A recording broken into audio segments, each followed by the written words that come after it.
बिस्मिल्लाहिर्रहमानिर्रहीम, अस्सलाम वालेकुम। मेरे साथ सुनील मंच साहब हैं, पाक व्हील्स के रूह रवां, पाकिस्तान के सबसे मुस्तनद आदमी, मुस्तनद शख्सियत। अगर आपने गाड़ियों के किसी भी हवाले से बात करनी है तो आज जनाब इनसे हमने 3-4 बातें करनी है। एक तो इनका रोल आपने देख लिया मुख्तलिफ, हमेशा ये गाड़ियों के रिव्यू देते हैं। आज कोई गाड़ी का रिव्यू नहीं होना, आज हर तरह का रिव्यू होगा।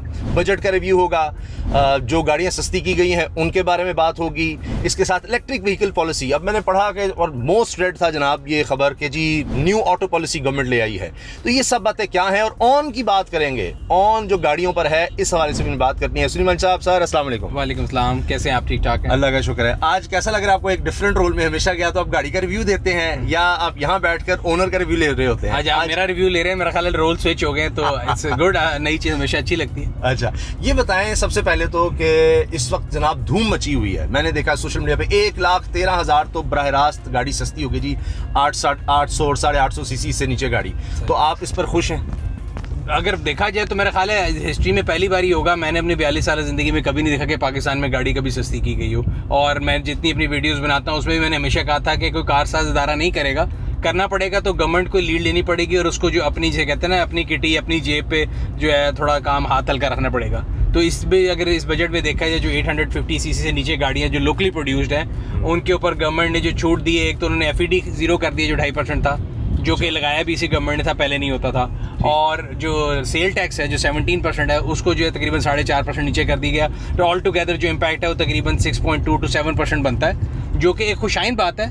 कितनी सस्ती होंगी और उसका जो है अगर देखा जाए कि लोगों को फ़ायदा कितनी देर तक होगा वो डिपेंड करता है कि हुकूमत इस जो बेनिफिट दिया लोगों को उसको कैप भी करे। ये अगर आप देखें तो कारसाज इदारे जो हैं वो हर 2 दिन बाद प्राइस बढ़ा देते हैं। सो ये ना हो कि अभी गवर्नमेंट ने जो डिक्रीज़ किया वो तकरीबन 70,000 से लेके 1,33,000 टैक्स मनी जो है उन्होंने काम किया है, और जो इदारे हैं कारसाज उनकी जेब में जितना पैसे पहले जा रहा था अभी भी उतना ही जाएगा।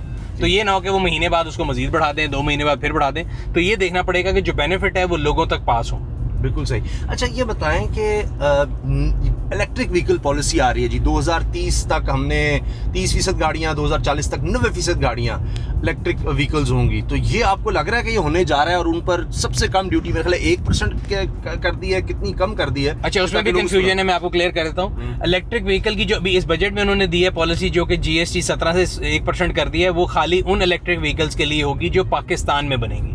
इस टाइम पे एज वी स्पीक पाकिस्तान में कोई इलेक्ट्रिक व्हीकल नहीं बनती। पाकिस्तान में इस टाइम पे 3-4 इलेक्ट्रिक व्हीकल्स आ रही हैं। एक ऑडी की e-tron आती है, then there is a Porsche Taycan, और फिर MG वालों की ZS EV है। बट ये तीनों गाड़ियां जो that are not made in Pakistan, तीनों CB यूनिट है। और ख़ास तौर पे पहली 2 तो है वो तो शर्फिया की गाड़ी है, वो एक मेरे है और आप जैसे आम बंदे की गाड़ी है नहीं। मतलब वो गाड़ी करोड़ों के अंदर है, ना ही उसका कोई मैसेज से ताल्लुक है। तो अगर हम बात करें एक आम कंज्यूमर लेवल की गाड़ी की, तो only car which is MG ZS EV, वो भी आम बंदे की खरीद से बाहर है, वो तकरीबन 60 लाख रुपए की है। जब गवर्नमेंट ने जो पॉलिसी दी है वो ये बेसिकली इस पे एम कर रहे हैं कि जो लोकल मार्केट है वहाँ पे आप इस टेक्नोलॉजी को लेके आएँ, बिकॉज पूरी दुनिया में इलेक्ट्रिक गाड़ियाँ जो है वो फ्यूचर है और उस पर जाना ही पड़ेगा आपको। बट मैं हमेशा इसका बड़ा नाकदीन में से हूँ कि पाकिस्तान में जिस तरीके से इसको लेके आया जा रहा है, मुझे लगता है वो थोड़ा जो है ना, हम दूसरों को देख के ना चपेड़े मार के अपना मुंह लाल करते हैं, वो वाला बात है। सो आप गाड़ियाँ लेके आ रहे हैं बट इधर इंफ्रास्ट्रक्चर कोई नहीं है। आपने गाड़ी ले ली, उसको चार्ज कहाँ से करेंगे? क्योंकि इलेक्ट्रिक गाड़ी जो है ना उसमें सबसे बड़ी चीज़ है रेंज एंड एंग्जाइटी। आपने फ़ोन लिया, अपने साथ गाड़ी में केबल रखी हुई है, क्यों? कि आप कहीं भी जा रहे हैं, अगर फ़ोन बंद हो गया तो आप ख़त्म है। ठीक, गाड़ी में क्या करेंगे? गाड़ी में जब आपको शो करी होती 35 किलोमीटर रह गए, उस टाइम आप परेशान होते हैं कि उसको चार्ज कहाँ करूँ? तो उसमें पेट्रोल की नहीं है, इट्स 100% इलेक्ट्रिक। और इनफैक्ट जिस तरह मैं आपको बता रहा हूँ, मैं 2016 में मेरे इत्तेफाक हुआ था, मैं पहले भी एक वीडियो में गया चुका अमेरिका शरीफ जाने का। तो वहाँ पे तब जिन्होंने टेस्ला रखी हुई थी वो परेशान रहते थे, क्योंकि 16 के अंदर अमेरिका में भी चार्जिंग नेटवर्क मौजूद नहीं था। आज आप जाते हैं, आप हाईवेज पे ट्रेवल करते हैं, हर जगह टेस्लास के लिए, इलेक्ट्रिक गाड़ियों के लिए अलग पार्किंग भी है, फैसिलिटीज़ भी हैं। हमारे मुल्क में इस टाइम पे एज वी स्पीक लाहौर में 1, इस्लामाबाद में 1, कराची में 2, ये टोटल 5 से 6 पब्लिक चार्जिंग जो है ना स्टेशन मौजूद हैं। बाकी आप अपने घर पे इसको चार्ज करेंगे, वो स्लो चार्जिंग है, वो 8 घंटे 10 घंटे पे होगी। फिर अगेन हमारे मुल्क में तो मसला ये कि पता लगे 12 घंटे बिजली नहीं आई, तो फिर क्या करेंगे? और इसकी जो शिफ्ट है ना बेसिकली वो होगा, ये मेरे आपकी गाड़ी लेने से नहीं फ़र्क पड़ेगा, जब तक आपकी पब्लिक ट्रांसपोर्ट और ये आपकी 3 व्हीलर्स और 2 व्हीलर्स हैं ये इलेक्ट्रिक पे नहीं जाएंगे, तब तक आपको बेनिफिट नज़र नहीं आएगा। अच्छा, ये बताएं ये ऑन का क्या चक्कर है? मुझे एक साहब ने कहा, गाड़ियों का ही वो काम करते थे जनाब, उन्होंने कहा डीलर हैं और उन्होंने कहा कि जनाब आपके पास पैसा है, आप गाड़ियां बुक करवाएं जनाब, एक गाड़ी कराएं, दो कराएं, मौजें हैं जनाब, आप आराम से ये कोई भी गाड़ी बुक करवा लें, जितने की बुक कराएंगे उस पर ऑन पर बिक जाएगी, बड़े मजे हैं। तो गवर्नमेंट ये खत्म क्यों नहीं कर पा रही है? वो कहते हैं जी हम इसको डिस्करेज करेंगे, खत्म करेंगे, हो ही नहीं रहा। ये एक ऐसी चीज़ है कि जो गवर्नमेंट जितने मर्जी कोशिश कर ले, ये खत्म इसलिए नहीं हो सकती कि एज अ नेशन जो है ना, हम we are a nation of hoarders. हम लोग जो है ना, लोगों के अंदर चीज़ों के अंदर शॉर्टेज क्रिएट करते हैं। आप गाड़ी की बात करते हैं, कोविड-19 आया था, इस मुल्क में मास्क नहीं मिलते थे, इस मुल्क में सैनिटाइज़र नहीं मिलता था। हर बंदे से जिससे पूछ लें, हाजी साहब है या मॉडर्न आदमी है कि यार आजकल हमने सैनिटाइज़र का कंटेनर मंगाया हुआ है, हमने मास्क मंगाए हुए हैं, आपने भी सुना होगा। जी जी जी। 300 रुपये से शुरू हुआ, फिर जब कोविड डाउन हुआ तो वही मास्क 10 रुपये के मिलना शुरू हुए, फिर सेकंड वेव आती है, ऊपर जाना शुरू हो जाते हैं। सो ये जो एक नीचे तो आए ना, मैं ये रमज़ान है, रमज़ान में केले महंगे हो जाते हैं। ये हमारी जो कौम है ना, हम एज मनहसुल कौम जो है ना, हम गवर्नमेंट को ब्लेम करते हैं, मैं भी कर दूं, आप भी करते हैं, बड़ी इजी बात है बिकॉज एक इजी टारगेट है। बट हम सारे जो है ना, वो पंजाबी में कहते हैं ना कि अपने गिरेबान में नहीं झांकते। सो ये जो ऑन का कल्चर है, आप अपने इर्द गिर्द देख लें, आप सर्वे कर लें, मैं भी कर लेता हूँ, अपने जानने वाले 100 लोग उठाएं जो कारोबारी आदमी हैं, उनमें से 40 नहीं, 50 नहीं, 70 लोग ऑन की गाड़ी का काम करते होंगे साइड बिजनेस के तौर पे। गाड़ी बुक कराई, घर पे कर ली। खवातीन घरेलू खवातीन को जानता हूँ जिन्होंने 2 गाड़ियाँ बुक कराई, बट उनका रोजगार ऐसे चल रहा है। सो ये मकसद क्या है, बेसिक चीज़ क्या होती है, मैं आपको समझाता हूँ। एक शॉर्टेज है मार्केट में, एक्सेस डिमांड है। हमारे मुल्क में जो गाड़ियाँ बनती हैं उनकी टोटल तादाद है 2 से 2.5 लाख। लेट्स से हमारे मुल्क में गाड़ियों की डिमांड जो है वो 3 लाख है, एग्जांपल दे रहा हूँ, शॉर्टेज होगी 50,000 की। तो फिर वो 50,000 लोग जो है वो उस गाड़ी को लेने के लिए जब जाते हैं तो फिर उसकी बोली लग रही है कि जी कितनी ऊपर है, कितनी ऊपर है, तो इस राउंड डिसाइड होता है। तो वो बुक क्यों नहीं करवा लेते? सब बुक करा के लोग वेट नहीं करते, वेट क्योंकि वेटिंग टाइम बहुत ज्यादा है, 6 महीने 8 महीने। अब लेट्स से एक बंदा है, उसको ये भी गलत नहीं है कि आप पहले जनाब 5 लाख रुपया दे दें और जब गाड़ी आएगी 6 महीने बाद तब आप बाकी रकम देंगे, लेकिन 5 लाख वो क्या कर रही है? सर ये एक पैराडाइम शिफ्ट होगा। देखें दुनिया में ना, आप जाते हैं, गाड़ी ऑन द फ्लोर खड़ी होती है, वहाँ पे पुश मॉडल है। पुश मॉडल ये कि कंपनियों ने गाड़ियाँ तैयार की, अपने शोरूम पे खड़ी की, आप उसामा साहब गए, सुनील साहब गए, दोनों ने पसंद किया, सेल्समैन ने आपको दिखाया सर ये 10 गाड़ियाँ हैं, इसमें मैं आपको मैट भी दूंगा, इसमें मैं आपको साल की इंश्योरेंस भी दूंगा, सारा कुछ दूंगा। वहाँ पे पुश है। हमारे यहाँ पे पुल है। पुल क्या है जी, उसामा साहब पे ऑर्डर जमा कराते हैं, कंपनी फिर वो गाड़ी बनाना शुरू करती है और वो गाड़ी उसामा साहब के लिए समझे मेड टू ऑर्डर है। तो वो अपना एंड को सिक्योर करके चल रही थी, because for the longest time हमारे यहाँ पे समझ ले मोनोपोली टाइप थी। बट अब चीज़ें चेंज होंगी। अब क्योंकि कंपनियां आ रही हैं, 13 के करीब ऑलरेडी कंपनियां हैं, अभी भी लोगों को शॉर्टेज का सामना है। और मैं लोगों को कहता रहता हूँ कि यार ऑन मत दो, मुझे कहते हैं यार आप फिर ले दें, गाड़ी नहीं मिलती। या एक और चीज़ है, आप ऑन की क्यों खिलाफ है? अभी हमने इस सारी डिस्कशन से पहले आपको जैसा मैंने बताया था कि यार मुझे भी ऑफर हो रही है ऑन की, और मैं सीरियसली अपनी वाइफ से डिस्कस करने लगा क्योंकि वो पैसे जमा करने की बड़ी शेयर सही है। तो मैंने कहा इस पर करें, और मैं सोच, लेकिन आपसे मिलकर मैंने डिसाइड किया नो आई वोंट। सर देखें ऑन के मैं इसलिए खिलाफ हूँ कि देखें अगर वही बात है, अगर तो कोई भी चीज़ हम लोग, हमारे मुल्क में रिलीजन पे भी बड़ी बात होती है, लोग फतवे लेते हैं, ये फलां पूछो। मैं हमेशा कहता हूँ कि आपका जो अंदर है ना वो सबसे बड़ा मुफ्ती है। सो अगर आप कोई गलत काम कर रहे होते हैं ना तो आपको किसी से पूछने की जरूरत है, आपको पता है। और जब आप सही काम कर रहे हो तो आप फतवा लेने नहीं जाते, आपको पता होता है यार ये मैं सही काम कर रहा हूँ, this is right thing to do. So on का कारोबार जो भी कर रहा होता है ना, उसको यहाँ से पूछ लें, उसको पता ही गलत काम है। लेकिन इसका इम्पैक्ट आएगा छोटी गाड़ियाँ सस्ती होने से, या 800 850 सीसी गाड़ी अगर सस्ती होती है, इसका इम्पैक्ट महंगी गाड़ियों पर आएगा या ऑन शॉन कम होने ना? महंगी गाड़ी पे आएगा, और मजे की बात आप बताऊँ, छोटी गाड़ी पे भी ऑन के और ज्यादा हो जाएगा मसला। क्या कह रहे हैं आप? देखे ना, मैं सस्ती हो रही है तो उस पर भी ऑन हो जाएगा सर। अब उस पे भी ऑन है, मैं आपको बता रहा हूँ, कैपिटलिस्ट सोसाइटी है ना। मेरे पास फर्ज करें 10 गाड़ियों के पैसे हैं, हम लोग उसके पीछे भाग जाएंगे, सस्ती होगी, लोगों ने लेनी है, ये ज्यादा खरीद लो, और खरीद के अपने पास ऑलरेडी खरीदी भी होंगी। आज भी अगर हम बात करें तो बजट आने से पहले, अगर वही बात है, अगर वो महंगी भी थी तो मार्केट में जो उनका रैक रेट है उस पर मिलती नहीं थी।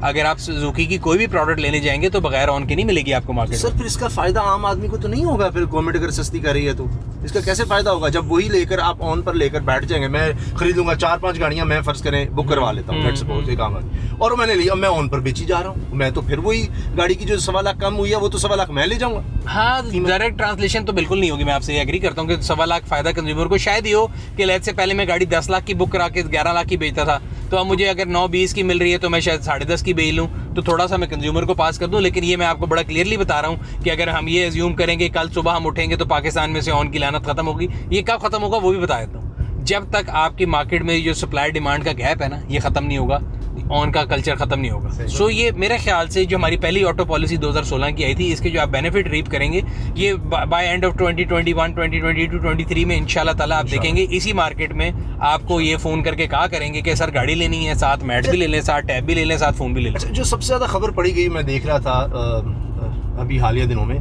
कि ऑटो पॉलिसी चेंज हुई है और एसयूवी मार्केट जिस तरह हम भी ये उसको चला रहे हैं, तो इसमें एक बूम आ गया जो हैरान कुन था। इसकी क्या रीजन हुई है? सर इसकी रीजन यही, जैसा मैंने आपको बताया ना कि जब नए एसयूवी में आपको बता दूं, बहुत से लोगों को नहीं पता होगा, जो इसको स्पोर्ट्स यूटिलिटी व्हीकल है या क्रॉसओवर कैटेगरी, यानी जो कार भी नहीं होती बिल्कुल और जीप भी नहीं होती, इसके दरमियान आमतौर पे जिसको हम जीप कहते हैं उसके दरमियान की चीज होती है। तो सर उसके लिए जो सबसे इंपॉर्टेंट चीज़ है, लोगों का एक सवाल होता है कि जी वो आए और उन्होंने एंट्री लेवल की गाड़ी क्यों नहीं बनाई, महंगी गाड़ियाँ क्यों लाए और क्यों चले। देखिए ये हमें समझने की जरूरत है, कोई भी कारसाज इदारा है, कोई भी इदारा है, it's a profit making entity, it's not an NGO.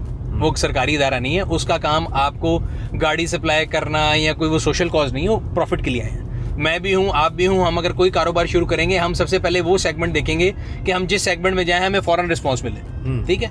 तो जब ये गाड़ियाँ आई, इन्होंने स्टडी की मार्केट में कि मार्केट में कंज्यूमर जो है ना वो सेडान से अगर एसयूवी पे जाना चाहता है तो बहुत बड़ा गैप है। 30 से 40 लाख रुपए में सेडान थी और एसयूवी जो है वो उसके बाद मिनिमम 7 मिलियन 8 मिलियन की थी, बहुत बड़ा गैप था। सो उन्होंने एक स्वीट स्पॉट ढूंढा कस्टमर का और उन्होंने 50 लाख रुपए के अंदर एक क्रॉसओवर डाली। जब वो 50 लाख रुपए क्रॉसओवर आई तो यूं डिमांड गई, 1 कंपनी 2 कंपनी 3 कंपनी 4 कंपनी सब आ गए।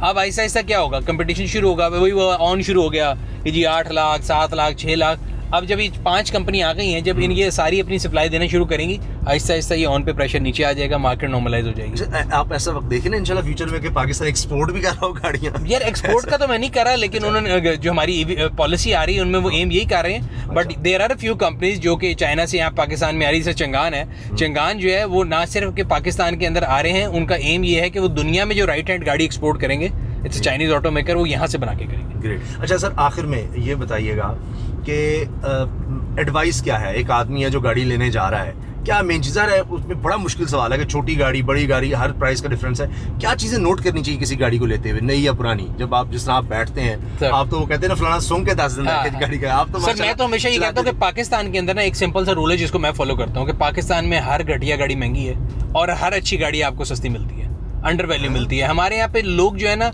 वो दूसरे को देख के मुंह मार के ना चपेड़े मार के लाल कर लेते हैं कि फलाना वो ले रहे हैं तो मैं भी लेनी। आप प्रैक्टिकली नहीं देखते कि कौन सी गाड़ी अच्छी है, मेरे इस्तेमाल के लिए क्या है। तो सबसे पहले तो गाड़ी अपने लिए लेना शुरू करें, दूसरों के लिए छोड़ दें।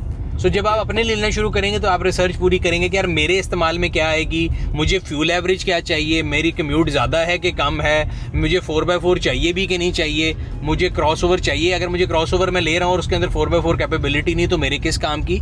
तो इस तरह की चीज़ें अपनी जो डिमांड है ना वो अपने ऊपर रखें। मेरे साथ एक बड़ा मजे का वाक़या हुआ, मैं शोरूम में गया तो एक अंकल आए थे वहाँ पे एक मर्सिडीज़ लेने। उन्होंने कहा मुझे लाल रंग की मर्सिडीज़ चाहिए। तो बंदे ने कहा सर लाल मर्सिडीज़ वो कौन लेंदा है? उसने कहा मैं लेना है। उसने कहा क्या मतलब, बाद में कोई लेगा नहीं? कहते यार तुम मुझे ये बता रहे हो मैं 70 साल का हो गया हूँ, अब मैं इसकी फिक्र करूँ कि कल को ये कौन लेगा, मैं अपनी ज़िंदगी इंजॉय ना करूँ, मुझे लाल पसंद है तो मैं लाल लूँगा। And that was a lesson for me कि यार वाकई हम लोग मोबाइल लेते हैं, मोबाइल लेके उसमें 500 रुपये का कवर चढ़ा देते हैं कि ये सब बचा रहे हैं। किसके लिए बचा रहे हैं? जिसको कल को जाके बेचने हैं कौड़ियों के दाम, उसके लिए हम बचा के रख रहे हैं, अपनी स्किन के साथ 500 रुपये का कवर लगा रहे हैं। तो यही लॉजिक है गाड़ियों की मार्केट में। आप देखें कि आपको क्या चाहिए, आप वो चीज़ लें, दूसरे को देख के ना लें। पहली बात, उसमें यूज गाड़ी लोग इसलिए नहीं लेते कि जी यूज गाड़ी तंग करेगी तो नई बड़ी अच्छी रहेगी। हमारे सामने नई की भी हर रोज़ मसले आते हैं। तो इसको छोड़ने के यूज नई, आपको जो चीज़ मिलती है आप उसको लें और उसको ठोक बजा के चेक करें कि जो आप चीज़ ले रहे हैं वो सही है कि नहीं सही है, उसके डॉक्यूमेंट्स क्लियर होने चाहिए, वो एक्सीडेंटेड ना हो।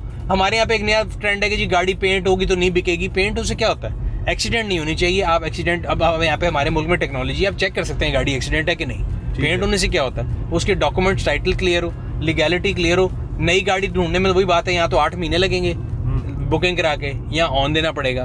तो उसका दूसरा अल्टरनेटिव ये कि यूज गाड़ी ले लें।